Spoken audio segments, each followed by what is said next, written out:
ನಿಜವಾಗ್ಲೂ ನಮ್ಮ ಬದುಕನ್ನ ನಾವೇ ಬದಲಾಯಿಸ್ಕೊಳ್ಳೋಕ್ಕಾಗತ್ತಾ ಅಂತ ಯಾವತ್ತಾದ್ರೂ ಅನ್ಸಿದ್ಯಾ? ಇವತ್ತು ನಾವು ಡಾಕ್ಟರ್ ಜೋ ಡಿಸ್ಪೆನ್ಸಾ ಅವರ ಒಂದು ಅದ್ಭುತ ಥಿಯರಿ ಬಗ್ಗೆ ಮಾತಾಡೋಣ. ಅವರ ಪ್ರಕಾರ ನಮ್ಮ ಮನಸ್ಸನ್ನ ಬದಲಾಯಿಸಿದ್ರೆ ಸಾಕು, ನಮ್ಮ ಇಡೀ ವಾಸ್ತವವನ್ನೇ ಬದಲಾಯಿಸಬಹುದಂತೆ.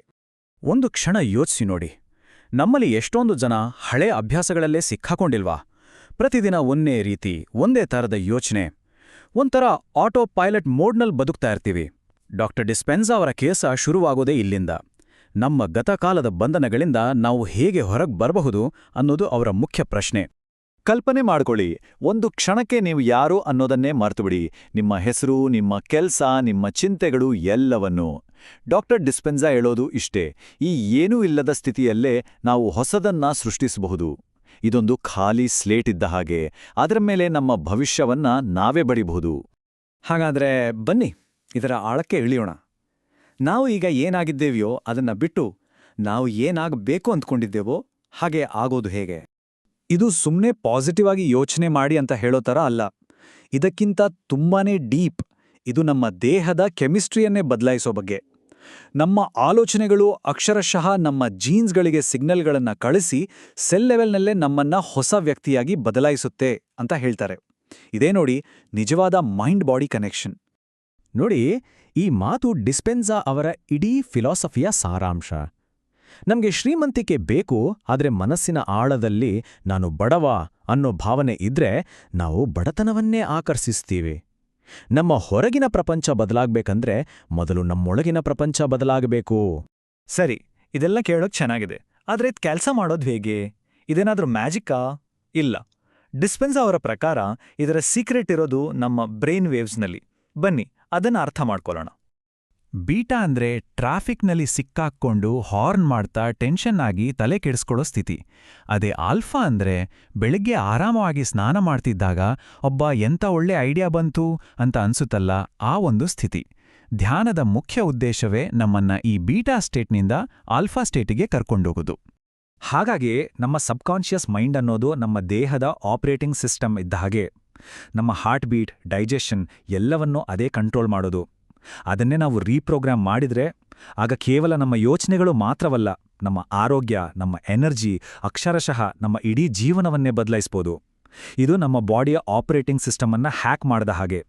ಈ ಬಾಗಿಲು ಏನಿದೆಯಲ್ಲ, ಇದು ನಮ್ಮ ಜಾಗೃತ ಮನಸ್ಸಿಗೂ ಅರೆ ಜಾಗೃತ ಮನಸ್ಸಿಗೂ ನಡುವೆ ಇರುವ ಒಂದು ಗೋಡೆ. ಧ್ಯಾನವೇ ಆ ಬಾಗಿಲನ್ನು ತೆರೆಯೋ ಕೀಲಿಕೈ. ಆ ಬಾಗಿಲು ತೆರೆದಾಗ ಮಾತ್ರ ನಾವು ನಮ್ಮ ಆಳವಾದ ನಂಬಿಕೆಗಳನ್ನು ತಲುಪಿ ಅವುಗಳನ್ನು ಬದಲಾಯಿಸೋಕ್ಕೆ ಸಾಧ್ಯ. ನಿಜವಾದ ಬದಲಾವಣೆ ಶುರುವಾಗದೆ ಇಲ್ಲಿಂದ. ಸರಿ, ಇಷ್ಟೊತ್ತು ಥಿಯರಿ ಬಗ್ಗೆ ಮಾತಾಡಿದ್ದು ಸಾಕು. ಈಗ ಪ್ರಾಕ್ಟಿಕಲ್ ಆಗಿ ಇದನ್ನ ನಮ್ಮ ಜೀವನದಲ್ಲಿ ಅಳವಡಿಸ್ಕೊಳ್ಳೋದು ಹೇಗೆ ಅಂತ ನೋಡೋಣ. Breaking the habit of being your self ಪುಸ್ತಕದಲ್ಲಿ ಕೊಟ್ಟಿರೋ ಒಂದು 4 ವಾರದ ಪ್ಲಾನ್ ಬಗ್ಗೆ ಈಗ ನೋಡೋಣ. ಈ ಪ್ರಕ್ರಿಯೆಯನ್ನ ಸುಲಭ ಮಾಡೋಕೆ ಗೈಡೆಡ್ ಮೆಡಿಟೇಷನ್ಸ್ಗಳು ತುಂಬಾ ಸಹಾಯ ಮಾಡುತ್ತವೆ. ಅವುಗಳ ಆಡಿಯೋ ರೆಕಾರ್ಡಿಂಗ್ಗಳನ್ನು ಕೇಳಿಕೊಂಡು ನಾವು ಈ ಪ್ರಯಾಣವನ್ನ ಶುರು ಮಾಡ್ಬೋದು. ಇದರಿಂದ ನಾನು ಸರಿ ಮಾಡ್ತಿದ್ದೀನಾ ಇಲ್ವಾ ಅನ್ನೋ ಕನ್ಫ್ಯೂಷನ್ ಇರೋದಿಲ್ಲ. ಇಲ್ಲಿ ಒಂದು ದೊಡ್ಡ ಶಕ್ತಿಗೆ ಸಮರ್ಪಿಸೋದು ಅಂದ್ರೆ ನಮ್ಮ ಕಂಟ್ರೋಲ್ನಲ್ಲಿದ್ದ ವಿಷಯಗಳನ್ನ ಬಿಟ್ಟುಬಿಡೋದು, ಎಲ್ಲವನ್ನೂ ನಾವೇ ನಿಭಾಯಿಸಕ್ಕಾಗಲ್ಲ ಅಂತ ಒಪ್ಕೊಳ್ಳೋದು. ಅದನ್ನ ನಾವು ಯೂನಿವರ್ಸ್ ಅನ್ಬೋದು, ದೇವರು ಅನ್ಬೋದು, ಅಥವಾ ಜೀವನದ ಹರಿವು ಅನ್ಬೋದು. ಅದು ನಮಗೆ ಬಿಟ್ಟಿದ್ದು. ಇನ್ನು ಹಳೆ ಯೋಚನೆಗಳು ಬಂದಾಗ ಚೇಂಜ್ ಅಂತ ಹೇಳೋದು ಒಂದು ರೀತಿ ನಮ್ಮ ಮೆದುಳಿಗೆ ಹೊಸದಾಗಿ ಟ್ರೈನಿಂಗ್ ಕೊಟ್ಟಾಗೆ. 4ನೇ ವಾರದಲ್ಲಿ ನಾವೊಂದು ಹೊಸ ವ್ಯಕ್ತಿತ್ವವನ್ನ ಮಾನಸಿಕವಾಗಿ ಸೃಷ್ಟಿಸಿ ಅದನ್ನೇ ಮತ್ತೆ ಮತ್ತೆ ರಿಹರ್ಸ್ ಮಾಡ್ತೀವಿ.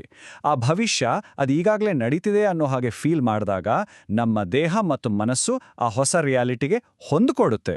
ಅಕ್ಷರಶಃ ನಮ್ಮ ಭವಿಷ್ಯವನ್ನ ನಾವೇ ಸೃಷ್ಟಿ ಮಾಡ್ತಿದ್ದೀವಿ ಅಂತ ಅರ್ಥ. ಹಾಗಾದ್ರೆ ಇದೆಲ್ಲವೂ ಡಾಕ್ಟರ್ ಡಿಸ್ಪೆನ್ಸಾ ಅವರ ವಿಧಾನ. ಆದ್ರೆ ಯಾವುದೇ ವಿಷಯವನ್ನ ನೋಡುವಾಗ ಎರಡೂ ಕಡೆಯ ವಾದವನ್ನ ಕೇಳೋದು ತುಂಬಾನೇ ಮುಖ್ಯ ಅಲ್ವಾ? ಈ ವಿಧಾನಕ್ಕೆ ಯಾವುದೇ ಟೀಕೆಗಳೇ ಇಲ್ವಾ? ಖಂಡಿತ ಇದೆ. ಬನ್ನಿ ಈಗ ನಾಣ್ಯದ ಇನ್ನೊಂದು ಮುಖವನ್ನು ನೋಡೋಣ. ನೋಡಿ, ಈ ವಿಧಾನವನ್ನ ಎಲ್ಲರೂ ಒಪ್ಪೋದಿಲ್ಲ.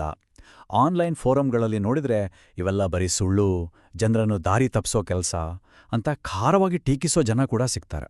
ಇಲ್ಲಿರೋ ಅತಿ ದೊಡ್ಡ ಕಳವಳ ಅಂದ್ರೆ ಗಂಭೀರವಾದ ಕಾಯಿಲೆಗಳಿದ್ದಾಗ ಸರಿಯಾದ ಮೆಡಿಕಲ್ ಟ್ರೀಟ್ಮೆಂಟ್ ತಗೊಳ್ಳೋದನ್ನ ಬಿಟ್ಟು ಕೇವಲ ಈ ವಿಧಾನಗಳ ಮೇಲೆ ಅವಲಂಬಿತರಾಗೋ ಅಪಾಯ. ಮೈಂಡ್ ಬಾಡಿ ಕನೆಕ್ಷನ್ ಅನ್ನೋದು ನಿಜವಾಗ್ಲೂ ಪವರ್ಫುಲ್, ಆದ್ರೆ ಅದು ಯಾವತ್ತಿಗೂ ಎಕ್ಸ್ಪರ್ಟ್ ಡಾಕ್ಟರ್ ಕೊಡುವ ಸಲಹೆಗೆ ಪರ್ಯಾಯ ಆಗೋಕೆ ಸಾಧ್ಯ ಇಲ್ಲ. ಹಾಗಾದ್ರೆ ಕೊನೆಗೆ ನಾವೆಲ್ಲಿದ್ದೇವೆ? ಇದು ನಮ್ಮನ್ನ ಸಬಲರನ್ನಾಗಿ ಮಾಡುವೊಂದು ಸಾಧನವಾ ಅಥವಾ ನಮ್ಮನ್ನ ದಾರಿ ತಪ್ಪಿಸೋ ಒಂದು ಅಪಾಯವಾ? ಸತ್ಯ ಬಹುಶಃ ಇವೆರಡರ ಮಧ್ಯೆ ಎಲ್ಲೋ ಇರಬಹುದು.